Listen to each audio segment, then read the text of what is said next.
Hello, and today I'll be discussing cardiovascular disease or CVD and the relationship between cardiovascular health, physical activity, exercise, and sedentary behavior.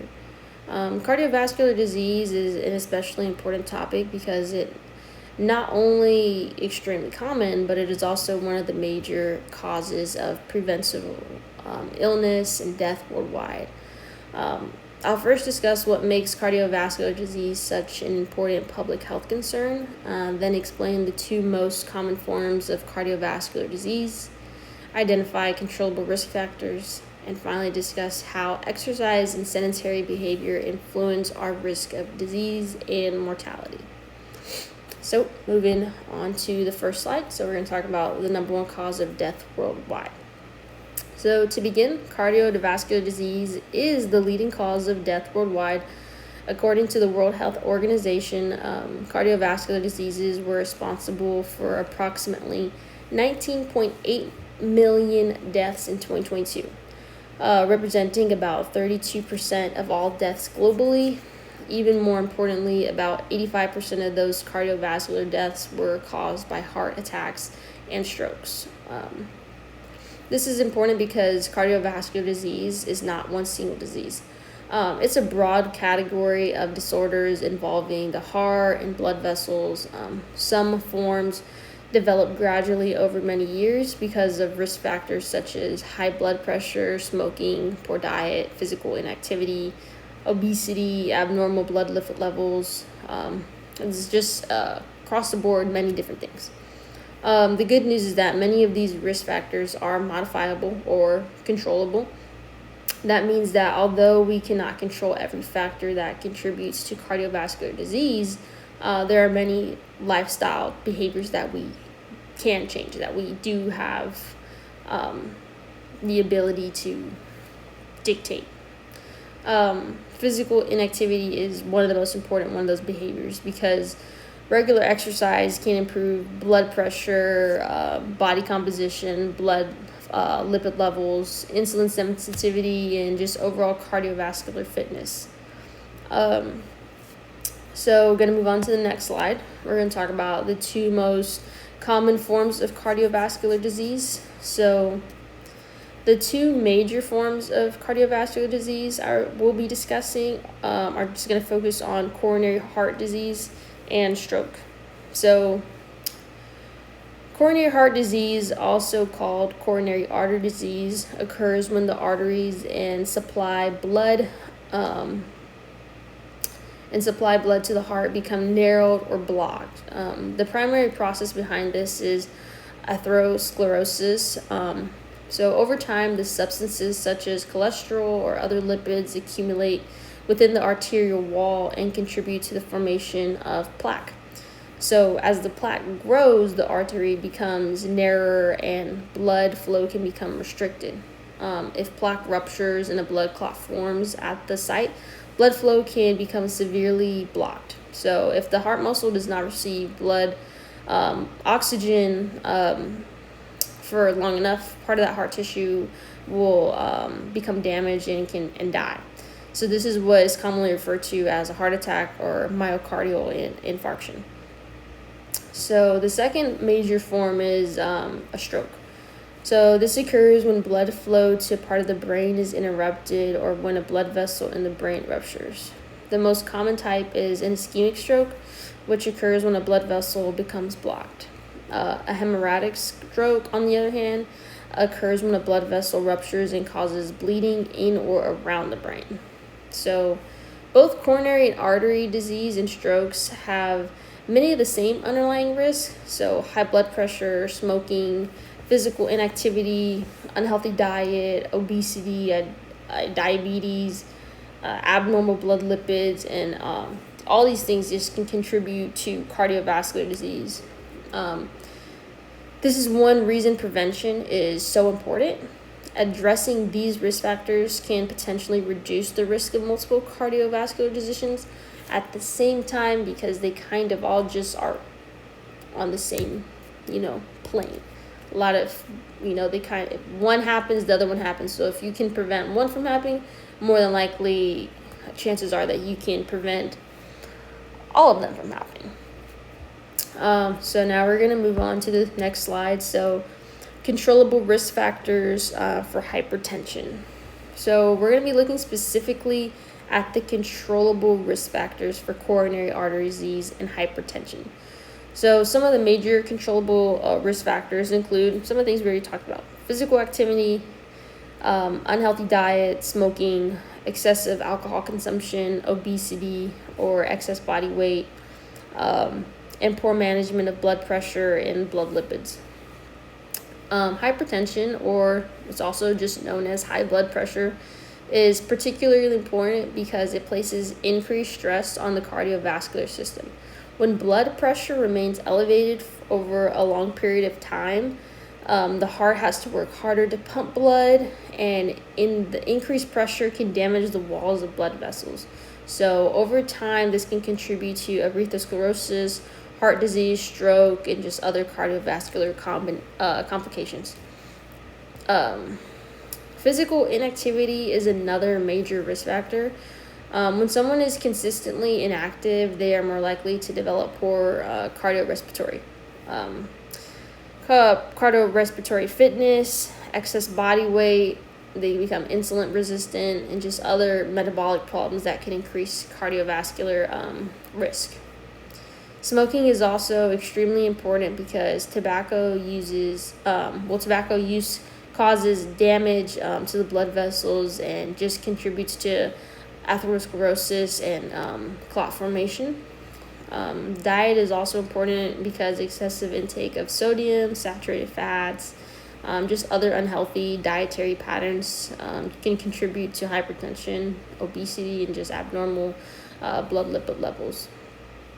So when we're talking about preventing cardiovascular disease, we aren't just talking about one single lifestyle change.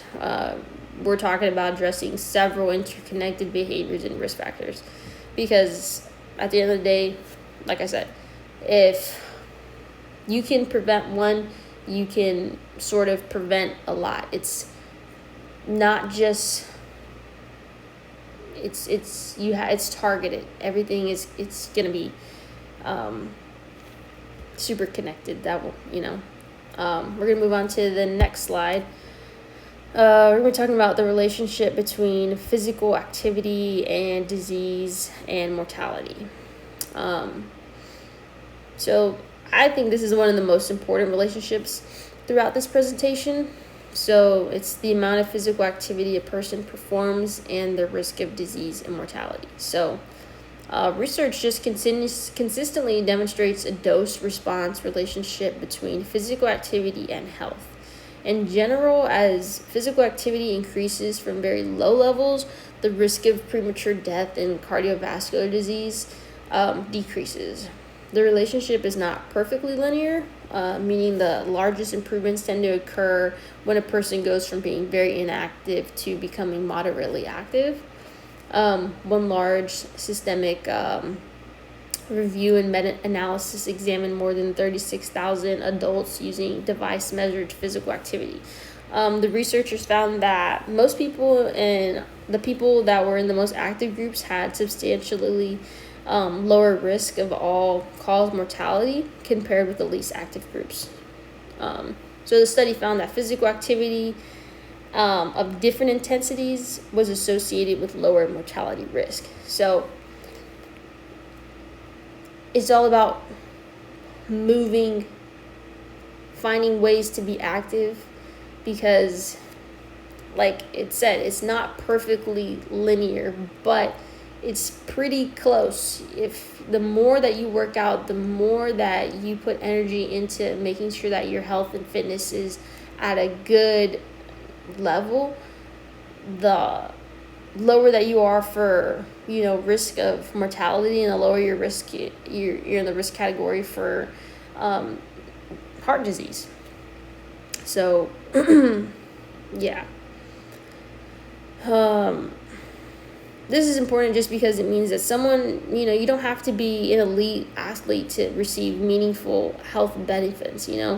Moving from doing almost no physical activity to doing just some sort of regular activity can make a huge difference. Research also supports the idea that some activity is just better than none, and more activity generally provides additional benefits. Yeah. So next slide, just talking about exercise and CBD and sort of like what I would recommend. So if someone came to me and said, what should I do to minimize my cardiovascular disease? I would recommend a combination of aerobic exercise and resistance training, something that we have talked about in great length throughout this course. So for aerobic exercise, activities could include brisk walking, jogging, cycling, swimming, just any activity that is continuously challenging the cardiovascular system. So a reasonable goal for most healthy adults is at least 150 minutes per week of moderate intensity aerobic activity, or approximately 75 minutes of vigorous intensity activity, or just an equivalent combination of the two. For someone who wants additional cardiovascular benefits, performing more than 300 minutes per week of moderate intensity can provide additional benefits. Intensity is super important. Moderate intensity exercise generally means that you're working hard enough that your breathing and heart rate increase, but you can still carry on a conversation. So I like to think of this in terms of cross country. We used to do something called conversation pace, and that literally is what it was. You were able to hold a conversation. You were not overworking your body to the point where you were exhausted. It was just something to elevate your heart rate, get the blood flowing, sort of, And then you also you have vigorous exercise and obviously that makes conversation more difficult, but there's levels. You don't have to just immediately jump into something so intense. There has to be a gradual build to be effective. I would also just recommend resistance training at least 2 days per week, targeting the major muscle groups. Resistance exercise is important because cardiovascular health is not only about endurance, maintaining muscle mass, improving insulin, and supporting healthy body composition are just overall important components of health. Most importantly, the exercise prescription should be realistic for the individual. Someone who currently does very little physical activity should not immediately attempt a very demanding program. That's just not going to work. It's not realistic. The goal should be gradually to increase frequency, duration, intensity while allowing the body to adapt. Moving on to the next slide. It's just sedentary time and CBD. So sedentary behavior is something that is often overlooked. Being physically active for a portion of the day does not necessarily mean that we are not sedentary for the rest of the day. So sedentary behavior includes prolonged periods of sitting, reclining, lying down while awake, such as sitting at a desk, watching TV, or just spending long periods of time just scrolling on your phone or your computer. Research has found that greater amounts of sedentary time are associated with higher risk of all-cause mortality, cardiovascular mortality, cardiovascular disease, and type 2 diabetes. One important study found that mortality risk increased as sedentary time increased. So the more that you're sitting down, the more that you're not being active, the more that you're just finding excuses to lay in bed and bed rot all day, that is literally linked to higher mortality rates. But yeah, so the relationship became particularly concerning at higher levels of sedentary time, especially when people were sedentary for more than 9.5 hours or more per day. So you may think, what does that mean for our everyday lives? It means that we should think about health as simply going to the gym for an hour and then being inactive for the 23 hours that are left in the day. Instead, we should look at opportunities to move more throughout the entire day. Just taking short walking breaks during work or studying, or standing up periodically, taking the stairs when you can, just doing things that are practical, and just finding ways to break up the time where you're sitting. the goal isn't necessarily to eliminate sitting completely. Sitting is just a normal part of modern life, but the goal is to break up prolonged sedentary periods and replace some sitting with movement whenever possible, whenever realistic. This is just my reference page, but to kind of finish this off, cardiovascular disease remains the leading cause of death worldwide, but many of its major risk factors are modifiable.